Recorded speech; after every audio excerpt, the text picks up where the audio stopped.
नमस्कार बच्चों, हम पढ़ रहे हैं क्लास 6 में साइंस सब्जेक्ट में लेसन नंबर 4 वस्तुओं के समूह बनाना। हमारे चारों तरफ बहुत सारी वस्तुएं होती हैं और हम उसको अलग अलग प्रकार से आधार पर या अलग अलग आधार पर उनको अलग अलग कर लेते हैं और फिर उनका समूह बनाते हैं। कुछ दिखावट के आधार पर है, कुछ उनके सुगंध के आधार पर है, कोई रंग के आधार पर है या अन्य प्रकार से हम वस्तुओं के समूह बना सकते हैं। हम यहाँ पर अब पदार्थों के विशेष गुणों के आधार पर वस्तुओं के समूह बनाना सीखेंगे। क्या आपने कभी यह जानने का प्रयास किया है कि गिलास कपड़े पर ही क्यों बनाया जाता है? गिलास कपड़े का ही क्यों नहीं बनाया जाता है? अध्याय 3 में हमने कपड़े के टुकड़ों को एक साथ जोड़ के प्रयोग किया था और उसमें ध्यान देना यहाँ पर कि गिलास के उपयोग में सामान्यतः द्रव रखने के लिए उपयोग करते हैं, और यदि हम कपड़े का गिलास बनाएंगे और उसमें यदि हम कोई द्रव पदार्थ रखेंगे तो वह नीचे बह करके निकल जाएगा, अर्थात हमारे लिए वह हास्यास्पद स्थिति बन जाएगी। गिलास बनाने के लिए हमें कांच, प्लास्टिक, धातु अथवा कोई ऐसा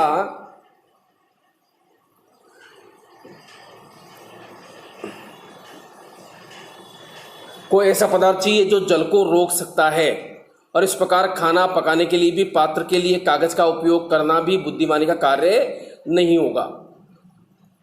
तब हम ये कह सकते हैं कि हमारे द्वारा किसी वस्तु को बनाने के लिए किसी पदार्थ का जो चयन किया जाता है उस पदार्थ के गुण व उपयोग में की जाने वाली वस्तु के प्रयोजन पर निर्भर करता है। अर्थात हमें कोई पदार्थ चयन करना है तो हम उसके गुणों को देखेंगे, वह हमारे लिए उपयोगी है या नहीं है। अतः पदार्थ के वे सब गुण क्या क्या हैं जो उपयोग के लिए महत्वपूर्ण होते हैं। नीचे कुछ गुणों की विवेचना की गई है। सबसे पहले हम देखते हैं दिखावट के आधार पर पदार्थ एक दूसरे से भिन्न दिखाई देते हैं। लकड़ी लोहे से बिल्कुल भिन्न दिखाई देती है। लोहा, तांबा और एल्यूमिनियम में भी भिन्न भिन्न अंतर होते हैं, परंतु फिर भी लोहे, तांबा और एल्यूमिनियम में कुछ समानताएं भी हो सकती हैं जो लकड़ी में नहीं पाई जाती हैं। विभिन्न पदार्थ जैसे गत्ता, लकड़ी, तांबे का तार, एल्यूमिनियम की सीट और चाक के टुकड़े एकत्र कीजिए, फिर उसमें से कोई चमकीली वस्तु जो दिखाई देती है उसको फिर अलग कीजिए। अब आप जैसे ही शिक्षक अपने पदार्थ को 2 भागों में काटे, यहाँ पर ये ताजे कटे पृष्ठों को ध्यान से देखिए। क्या आपने पाया कि इन पदार्थों में से कुछ ताजा कटे पृष्ठ चमकीले होते हैं और कुछ वस्तुओं के चमकीले पदार्थों के समूह भी यहाँ पर सम्मिलित हो सकते हैं? क्या अन्य पदार्थ में इस प्रकार की कोई चमक या ध्रुति देख सकते हैं? जैसे भी वो संभव हो सके किसी भी ढंग से इसे काटिए। ऐसा आप कक्षा में सभी पदार्थों के साथ में हम कर सकते हैं। फिर इसकी बनावट अलग अलग प्रकार की हो जाती है। इस बनावट के आधार पर फिर हम समूह का निर्माण करते हैं। ध्रुतिवान व ध्रुतिहीन अर्थात चमकदार व चमकहीन पदार्थों की सूची बनाइए। काटने के स्थान पर आप पदार्थों के पृष्ठों को रेगमाल से रगड़ करके देख सकते हैं वह चमकीली है या नहीं है। पदार्थ जिसमें इस प्रकार की ध्रुति यानी चमक होती है वे पदार्थ प्राय धातु होते हैं। ध्यान में रखना है यहाँ पर जिन पदार्थों में चमक होती है वो सामान्यतः धातुएं होती हैं। लोहा, तांबा, एल्यूमिनियम, सोना धातुओं के उदाहरण है। कुछ धातुएं बहुधा अपनी चमक खो देती है, अर्थात वह ध्रुतिहीन या चमकहीन दिखाई देने लगती है। ऐसा उन पर वायु व नमी की अभिक्रियाओं के कारण होता है। इसलिए आप केवल ताजे कटे पृष्ठों को ही ध्रुति यहाँ पर दिखाई देती है। यदि आप किसी लोहार या वर्कशॉप पर भ्रमण करें तो धातु की छड़ों के ताजे कटे पृष्ठों को देखने का प्रयास करें तो हमें वहां पर ध्रुति यानी चमक दिखाई देती है। अपने आसपास पड़ा हुआ जो लोहा होता है उस पर जंग आ जाता है। जंग आने के कारण से वह चमकदार नहीं रहता है, परंतु जब उसे हम किसी रेगमाल से रगड़ते हैं अच्छी तरह धो लेते हैं तो उसमें चमक आ जाती है, अर्थात धातुएं चमकीली होती है। पदार्थों का दूसरा गुण हम लेते हैं कठोरता। कठोरता के आधार पर हम पदार्थों को अलग अलग करते हैं। जब आप विभिन्न पदार्थों को अपने हाथों से दबाते हैं तो उनमें से कुछ दब जाती हैं और कुछ का दबना कठिन हो जाता है, जबकि कुछ आसानी से संपीड़ित अर्थात दब जाती है। धातु की एक चाबी लीजिए, इसे लकड़ी, एल्यूमिनियम का और पत्थर का टुकड़ा, कील, मोमबत्ती, चाक या अन्य कोई पदार्थ या अन्य वस्तु के पृष्ठों को खरोंचने का प्रयास कीजिए। आप कुछ पदार्थों पर आसानी से खरोंच लगा सकते हैं, जबकि कुछ अन्य पदार्थों को इतनी आसानी से नहीं खरोंचा जा सकता। वे पदार्थ जिन्हें आसानी से संपीड़ित किया अथवा खरोंचा जा सकता है वो कोमल पदार्थ कहलाते हैं।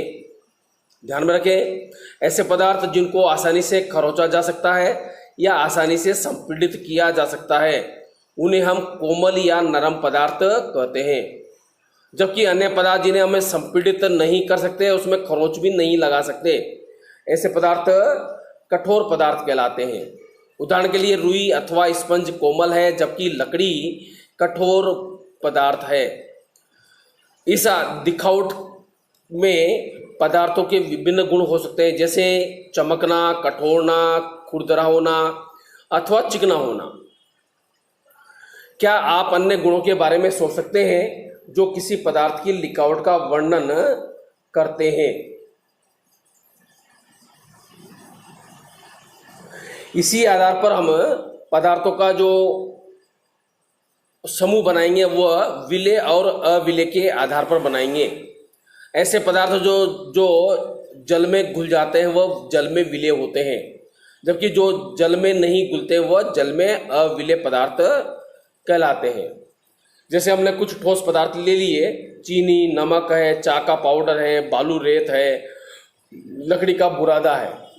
इन सबको लेकर के हम गिलास में अलग अलग गिलास में पानी भर करके और फिर उनमें डाल देते हैं और फिर किसी चम्मच की सहायता से उसको हिलाते हैं।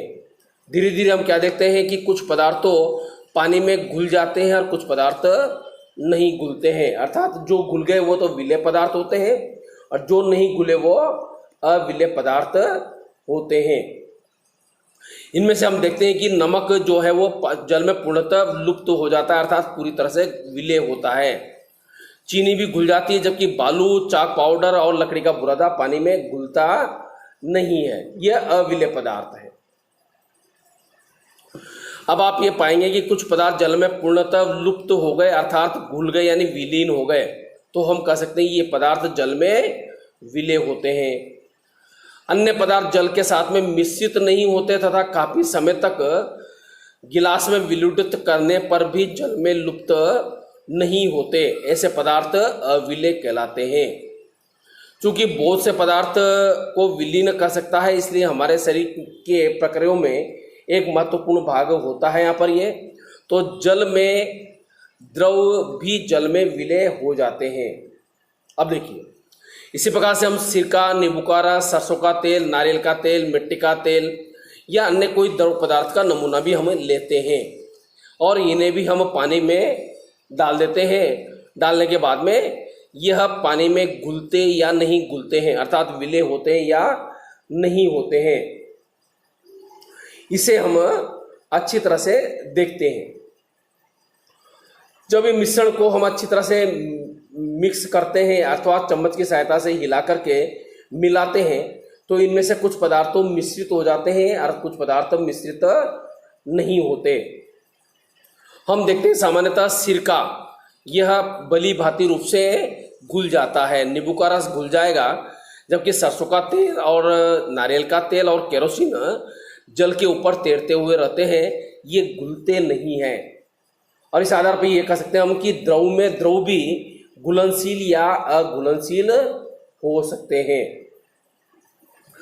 इसी प्रकार कुछ गैसें भी जल में घुलनशील होती हैं, जबकि कुछ गैसें जल में घुलनशील नहीं होती है।